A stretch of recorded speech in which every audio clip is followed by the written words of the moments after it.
laga koraa kasbada waa lagu dhismaa inaad kufta waa qadaraynaad sii qududo wasiga kici weyda bay karama la'aantu tahay karama la'aantu tahay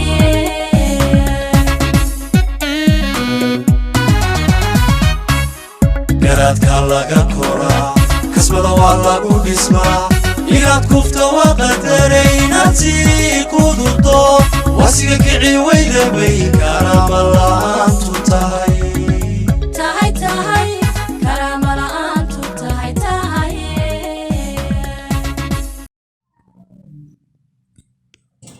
maanta barnaamijkeena waxaan kaga hadlaynaa dimuqraadiyadda iyo aqoon-yahanka ama filosoferiska madaxa bannaan ee casriga iyo kuwii hore ee Greegu waxay ka yiraahdeen iyo sida ay isku qaadan karaan dimuqraadiyadda iyo Soomaalidu. hase ahaatee intaynan barnaamijkeena gudagelin aan idin xasuusiyo barnaamijkeenii kan ka horeeyay waxaan ku sheegnay in sababta Mareykanku ugu bareerayo khatarta ka iman karta cadaadiska lagu hayo Ruushku ay tahay fidinta dimuqraadiyadda ku dhisan waxa loogu yeedho liberaalka. darteed ayay ila muuqatay muhiim bal in aan isdul taagno maanta isqaadashada dimuqraadiyadda iyo dowladnimada ama ummadnimada dadka Soomaaliyeed ama Somaliland ha ahaadaan ama Soomaaliya ha ahaadaan. marka waxaynu gorfayn doonaa su'aasha ah nidaamka dimuqraadiga ahi ma yahay nidaam siyaasadeed ama nidaam siyaasadeed ku habboon helitaanka dowlad waxtar leh oo lagu wada qanacsan yahay isla markaana waarta dadkeedana u horseeda nolol wanaag ummadeed oo dheelitiran sida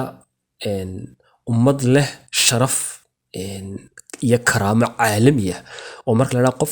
qofkaas waa Soomaali aad iyo aad loo ixtiraamo sida adigu marka uu qofka Mareykanka ku yimaado aad u ixtiraamto kuula weynaado adiga maxaa ka hooseysiiyay caalamka oo dhan ciidan xoog leh inay yeeshaan oo waxyaabaha dadka lagu sharfo caalamka ummadaha waxa kamid ah ciidanka Mareykanku muxuu Mareykan ku noqday marka American lagu raahdo muxuu kuula weyn yahay waxyaabahan maaha magaca kaliya imika magaca Mareykan la yiraahdo iyo magaca la yiraahdo Kenya waa magacu muhiimadu magaca maaha muhiimadu waa cabirka waa variableska waa quality-ga waxa uu gudo iyo waxa uu galo weeyaan waa inta ciidan uu haysto waa in tiknoolajiyada heerku ka gaaray waa inta dhaqaale uu haysto waa saasoo kale marka ciidan xoog leh amni iyo xasilooni inay helaan amni iyo xasiloonidan maanta ku haysano Soomaaliya xasilooni iyo amni ma haysato Somalilandna way haysataa laakiin mid waarayso sii jiraysa maaha amnigan iyo xasiloodin waa mid laga shaqeynayo sidoo u waari lahaa ee u jiri lahayd weeyaan una baahan in laga shaqeeyo maanta waa la haystaa caafimaad iyo waxbarasho tayo leh ee ummad haysata oo aan banaanka uga baahnayn dibadaha inay u caafimaad u doontaan ama intay wadankooga waxbarashadiisa yeesaan ay dibadda waxbarasho u doontaan ummad dhaqaale wanaagsan leh sida wadanka Mareykanka iyo London Ingiriiska iyo Faransiiska iyo Jarmalka iyo maxaa ku diiday waad gaari kartaa ummad dhaqaale wanaagsan leh waxyaabaha lagu qiimeeyay kamid tahay in ummadi ay dhaqaale wanaagsan tahay ee laga dambeeyo ay lagu sharfo way imika waxaad la mid tusaalahan adigu dad Somalilander tahay ama dad Soomaali tahay ama Somaliland ku nool ama Soomaaliya ku nool miskiinku markuu ku leeyahay ila wax isii gacanta ku hoos dhiganayo waad yaraysataa markaasaad waxaanad adigu koob shaah ku goynin baad u taagtaa oo siisaa qiimo kuma laha agtaada marka sheekadiisana ma xiisaysid la hadalkiisana ma xiisaysid meeshuu ka yimid iyo wixiisana ma rabtid because dad wada adduunyo u jeeda baynu naho xataa aakhiro uma jeedno waad aragtay kan u baahnayna waad ugu daraysaa waad siinaysaa muhiimadu maxay tahay uu kula yaryahay qofkani muxuu kula yaryahay dhaqaale uuna haysanin maaha wax kale waxa laga inuu ka maskax badan yahay waxa laga inuu ka aqli badan yahay waxa laga inuu aqoon yahay waxaa laga yaabaa inuu awliye yahay caalamka saasoo kale aad ka tahay miskiin yaroo dawarsanaya ayaad ka tahay ama maskiinad yaroo dawarsanaysa marka aan isdul taagno maanta isqaadashada dimuqraadiyadda iyo dowladnimada ama ummadnimada dadka Soomaaliyeed ama Somaliland ha ahaadaan ama Soomaaliya ha ahaadaan marka waxaynu gorfayn doonaa su'aasha ah nidaamka dimuqraadiga ahi ma yahay nidaam siyaasadeed ku habboon helitaanka dowlad waxtar leh oo lagu wada qanacsan yahay isla markaana waarta dadkeedana u horseeda nolol wanaag ummadeed oo dheelitiran su'aashaasaynu ka jawaabayna haddii la yidhaahdo hasi kastaba ahaatee dooda barnaamijkeenna aan kuu qadime waxa weeyaan haddii aan si kooban jawaabteeda u sheego maya dimuqraadiyaddu halka aan rabnona ma gaadhsiinayso maya marka haddaan kusii nuuxnuuxsado doodaydu waxa weeye sidan dimuqraadiyaddu waaba sababta ugu weyn ee keentay in ummadda Soomaaliyeed ay ku raagto xanuunkii ku dhacay inay bogsan weydo oy noqoto dad dowlad la'aan ah iyo dad dowlad xuma hayso aynu noqono iyo kala qaybsanaan bulshada dhexdeeda ah aan ku raagna midda oo haddaan sii kala qaado ama si kale aan u dhigo Somalilandna ay ahaato Soomaaliya ay ahaato waxa weeyaan waddan aan dowladnimada iyo saansaan dowladnimo midnaba aan haynin Somalilandna ay 30 sano tahay dad iyo ummad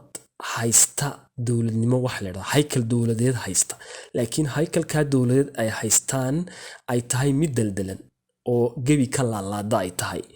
markaad eegto xaaladahu sida yihiin taasoo macnaheedu yahay waxa weeyaan waxay u baahan tahay dowladnimada la gaaray ee la haysto in la ilaaliyo oo la xajiyo oo la dheelitiro oo la turxaan tiro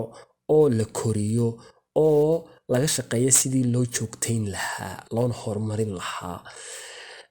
marka doodaydu waa sidaa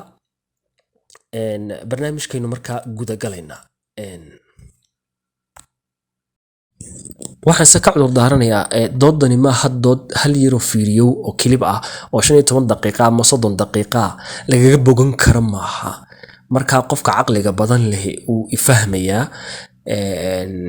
waqti badan dadku ma jecla inay wax dhageystaan kusoo dhawaada insha Allah si aynu u fahanno markaa doodeena ah in dowlad la'aanta iyo dowlad xumada iyo dib u dhaca iyo nuglaanta uu u nugul yahay waddankeenu inuu xilli walba burburi karo taasina ay sabab u tahay dimuqraadiyaddu si aynu u caddayno waxaynu u baahannahay in aynu qeexno laba arrimood oo halkan ku yaala labadeena eray ee ugu badan ee isticmaalanaa waa dowlad waa government iyo democracy marka baan isla fahanno governmentka waa nidaam siyaasadeed oo waa nidaamka siyaasadeed ee kaliya ee maanta ay bulshooyinka caalamku ku wadan ay ku noolaan karaan oo bulsho kasta ay ku noolaan karto bulsho kasta oo meel wada degan oo dani ay ka dhaxayso oo xuduud ku wada jira nidaamka ay isku maamulaan si ay u wada noolaadaan oo noloshoodu ay u suurta gasho oo ay u noqoto mid jirta waxay samaystaan wax la yiraahdo dawlad bay samaystaan dawlad wax la yiraahdo bay samaystaan marka dawladdaasi waxyaabaha ay u qaabilsan tahay waxa kamida law and order waa sharciga iyo kala dambeynta oo in ay ilaaliso wixii lagu heshiiyay ee bulshadani ku heshiisay iyo inay ilaaliso kala dambeynta inay wax waliba sidoodii u socdaan marka xukuumaddaasi waxay ilaalinaysaa wax la yiraahdo marka xukunka iyo kala dambeynta si qof kasta oo wadanka gudihiisa jooga oo u fushado hawlihiisa tusaale ahaan oo kale ganacsatada qofka ganacsadaha ah si uu ganacsigiisa si xor ah ugu ganacsado, si nabadgelyo ah ugu ganacsado, markaana bulshada wixii dhibaato ee ka yimaada dhexdooda sharciga lagu xaliyo, marka qofka la ilaaliyo naftiisa la ilaaliyo oo maalkiisa la ilaaliyo saas oo kale, oo dee shuruucdii wixii lagu heshiiyey lagu ilaaliyo. marka waxa kaloo ay qabataa marka dowladdaasi waa difaac, inay difaacdo marka dadkeeda intan ay mas'uulka ka tahay ee la yiraahdo marka Somaliland la yiraahdo inay difaacdo oo ay ka difaacdo shisheeyaha, sida ay ka difaacdo marka Ethiopia oo kale ay ka difaaci karto, ka difaaci karto cid kasto banaanka uga timaada, oo qofka muwaadinka ee wadanka jooga uu noqdo marka qof waxa weeyaan sharaf leh oo wadankiisa aan laga dhex qaadan karin, aan cid ka qaadan karin, cid waxba ku sameyn karin, oo dibadda aan cid uga iman karin, isla markaana bulshadan aan cid dibadda ka timid aanay soo weerari karin si ay xoolahooda u dhacaan, waxa weeyaan dadkooguna u dilaan. marka waa difaac, waa ku difaacaysa marka dowladdu waa dayrkaagi weeye. waxay u xil saaran tahay marka qaybaha ay u xil saaran tahay waxa kamid ah marka economiga wadanka dhaqaalihiisa inay regulate garayso, ay ka shaqeyso, oo maamusho, oo nidaam ku ilaaliso, nidaamka ugu tala gashay inay ku ilaaliso, inuu ku shaqeeyo marka dhaqaalahaasi, oo waxa weeyaan dadka dhaqaalaha wadanka dhex wareegaya distributionkiisa la ilaaliyo, oo bulshadu aanay marka dhaqaalaha isku gumaysanin, oo aanay dadku waxa weeyaan dhaqaalaha aan la isku dhigmiiranin. marka waxay isticmaashaa economic system waxa la yiraahdo marka dowladdu waa nidaam, waa urur dadeed marka loo xil saaraa waxan arintan inay ka shaqeeyaan, loo xil saaraa, loo doortaa, loo daba fadhiyaa. marka waxa laga dhigaa xukuumadda marka dowladda inay noqoto ururada wadanka ka jira ururka ugu xoog weyn leh, ugu awood weyn leh, isla markaana dabeecadaheega waxa kamid ah ma ogolaato inay jirto cid kale oo ka awood badan oo meesha joogta, ama wadanka gudihiisa joogta inta ay ka shaqeynayso, ee la yiraahdo waxa la yiraahdaa jurisdiction baa la yiraahdaa jurisdictionka inta ay marka awoodda ku leedahay cid ka xoog badan marka waa inaan jirin. marka waxay saameyn ku leedahay nolosha dadka, ayay saameyn ku leedahay, waxay saameyn ku leedahay wax walba oo nolosha bini'aadanka meesha ku nool la xiriira ay saameyn ku leedahay. marka waxa weeye it means qof kasto wadanka jooga hadii marka hore uu haystay hubkiisa oo qofka kale ka baqay, oo haystay safety-sa ama bambadiisa iyo qorigiisa haduu haystay oo isku ilaaliyo marka dowladda ayuu u dhiibay. marka it means dowladda ayuu u dhiibay, kalsoonidiisina uu siiyay, marka waxba ma haysto, marka dowladdu waa inay ilaalisaa. marka had iyo goor dowladdu markay saas oo kale awoodda dhan loo siiyo maaha waxay khatar ugu jirtaa marka had iyo goor khatar waxay ugu jirtaa marka laba arrimood bay khatar ugu jirtaa. in banaanka uu kaga yimaado wax la yiraahdo external influence baa la yiraahdaa, saameyn dibadda ay kaga timaado, waa sata Soomaaliya haysato oo kale. saameynta dibadda waxay u tartamayaan waxa weeyaan wadamada dibadda shisheeyuhu waxay u tartamayaan sidii ay wadankan dowladda ka dhalanaysa, yacni cidda maamulaysa xukunka haysa ay iyagu saameyn ugu yeeshaan si ay u fuliyaan danahooda gaarka ah loogu fuliyo. danaha gaarka ee dowladahan shisheeye ay rabaan in loo fuliyana maaha dano u dan ah waxa weeyaan wadankan la rabo in danihiisa laga fushado, bal iskaba dhaafay waa dhibaato weey, oo waa in la dhigmiirto wadankan weeyaan, waa in wadankan resourcekiisa la qaato, waa in wixii la doono laga dhex samaysto marka weeyaan. it means waa gurigaaga oo guriga jaarkaaga ah oo wuxuu doono ka samayn karo, caruurtada wax ku wuxuu doono ku samayn karo, oo wuxuu doono ka qaadan karo, oo dhaqanku doono soo gelin karo, saasoo kale. oo marka gurigaagii aanu goonidiisa u madax banaanaan karin, wuxuu doonayana aanu samaysan karayn. arrinka kale ay riskiga ugu jirto dowladnimada wax loo yaqaan ama governmentka wax loo yaqaan waa waxa weeyaan political systemka ay qaadanayso. yacni haddii dowladdu ay tahay marka borigii wixii wax maamulayay hadday borigii tahay waxa loo baahan nidaam wax lagu maamulo markaa nidaamkaasi ma communism ba ma shuuci ba ma dimuqraadi ba ma islaamic ba shariica islaamic shariica ba muxuu yahay ma dhaqan gooniyo oo dadkani ay samaysteen ba muxuu yahay markaa nooca lagu xukumaya muxuu yahay marka haddaan si kale u dhigo haddii computerku uu yahay ka shaqada kuu qabanaya computerku wuxuu u baahan yahay markaa windows in lagu shubo windowska markaa uu ku shaqeeyo windows la'aan ma shaqeynayo marka arrinka ay dowladnimadu riskiga ugu jirtaa ay khatarta ugu jirtaa waxa weeye nidaamka siyaasadeed ay qaadanayso halka ay la fahmo markaa riskiga saddexaad ama khatarta saddexaad ee ilaaway ay gali karto xukuumadani ama si kale u dhigay cududan weyn ee ballaaran ee ay bulshadu samaysteen waxa weeyaan in uu xukunkaasi markaa uu go'o connectionka ama xiriirka u dhaxeeya xukunka iyo dadka marka dadku suu ku go'aya marka dadku ay garan waayaan duties iyo responsibility-ga waajibka saaran xukuumadda kow iyo lambar 2 inay garan waayaan xukuumaddu inay iyaga u taagan tahay inay u shaqeyso oo ay iyagu iska leeyihiin taasina ay keento markaa in cidda xukunka gacanta ku haysa ay noqoto cid aan xukunka hadhow dib looga soo celin karin isla markaana danahooda ku fushata danaha ay leeyihiin ku fushada aan kasoo wareegataa markaynu samaysano markaa dawladda aan samaysano aanu ka rabno inay waxaas oo dhan samayso waxa loo baahan yahay markaa dawlad kaliya markaa lama baahna waxa loo baahan yahay markaa dawladdu waa borigii waxa loo baahan yahay markaa waa wixii wax qabanayay waxa loo baahan yahay markaa inay dawladdu ay nidaam raacdo nidaam siyaasadeed ama waxa la yiraahdo political system kan markaa waxa loo sameeyaa bulshadu waxay leedahay goal hadaf bay leedahay ay rabto in ay gaadho oo bulshadan la gaarsiiyo marka dawladda waxay u samaysatay in la gaaro goal in la gaaro oo hadaf bay bulshadu leedahay hadafkaasi ay gaadhana waxay samaysteen waxa la yiraahdo dawlad oo ay ku mideeyeen cududooda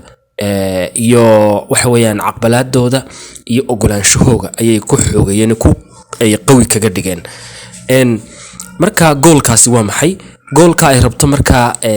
in la gaaro ay dawladdu rabto waxa weeyaan waa better life dadkan nolosha ay ku nool yihiin nolol ka fiican oo ka wanaagsan in ay ku noolaadaan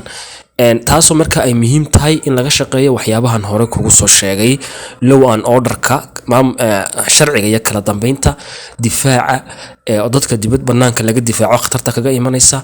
dhaqaalahooga oo la ilaaliyo oo dhaqaalaha kor loo qaado isla markaana laga ilaaliyo dhaqaalaha in uu wadanka dhaqaalihiisu uu galo wax loo yaqaano yani inay cid kaliya ku danaysato dadka cunaha la qabto marka better life-ki waxa kamid ah inay xukuumaddu ama dawladani ay ka shaqeyso waxbarashada oo adeeg waxbarasho fiican siiso inay adeeg caafimaad oo wanaagsan siiso in ay adeeg amniyo fiican siiso in ay adeega qofka bini'aadanka u baahan yahay oo dhan ay dhameystirto marka qofka bini'aadanka ay nolosha u fududaato marka waxa dhan marka la isku duudubo dadkan inay ku noolaadaan better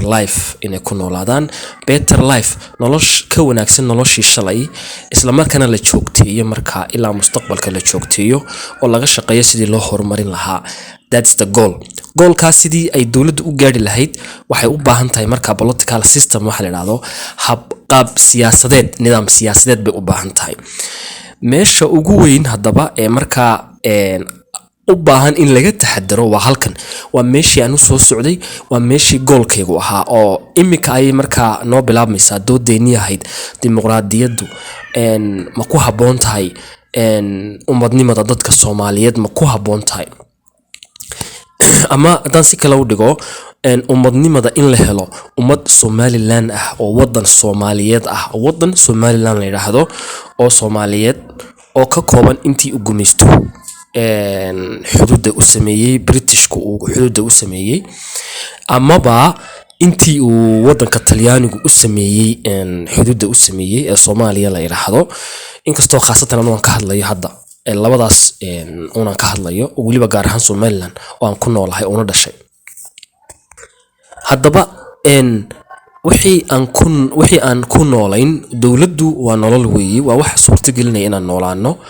waa waxaan u samaysanay marka inaan horumar ku gaadhno. Marka dowladdii waxa loo samaystay in waxa weeyaan dadkani ay siiso goolka ah better life, nolol ka wanaagsan noloshii shalay. Si taa loo gaadho dowladdu waa inay markaa qaadataa nidaam siyaasi ah. Marka nidaam siyaasiya dowladnimada adduunyadu in badan bay soo jirtay, kumanaan sannadood bay dowladnimadu soo jirtay. Marka yacni dowladnimada tiyariga la yidhaahdo dowladnimo la yidhaahdo ama jiritaanka wax dowladnimo la yidhaahdo kumanaan sano ayuu soo jiray. Marka nidaamyo hore la tijaabiyey baa jira, waxaa kamid ah communismka, waxaa kamid dimuqraasiga, waxaa kamid ah wuxuu hayay shareeca oo ta islaamka ah ayaa kamid ah. Waxaynu nidhi dowladnimadu waa waxa ugu muhiimsan adduunyada maanta ee bulshooyinku ay isticmaalaan, ee ay helaan si ay ugu noolaadaan waxa weeyaan nolol wanaagsan ugu noolaadaan. Isla markaana waxay u samaystaan in ay helaan wax la yidhaahdo better life, nolol ka fiicantii shalay toole ka wanaagsan.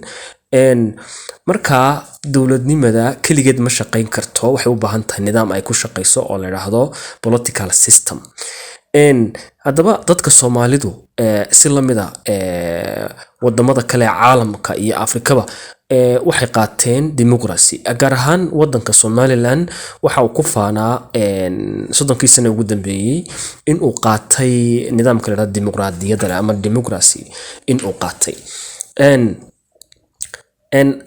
Haddaba dimuqraadiyaddaasi talo maxma u tartay mise way uga dartay? Ma tahay mid waxtar u leh mise waa mid waxyeello u leh?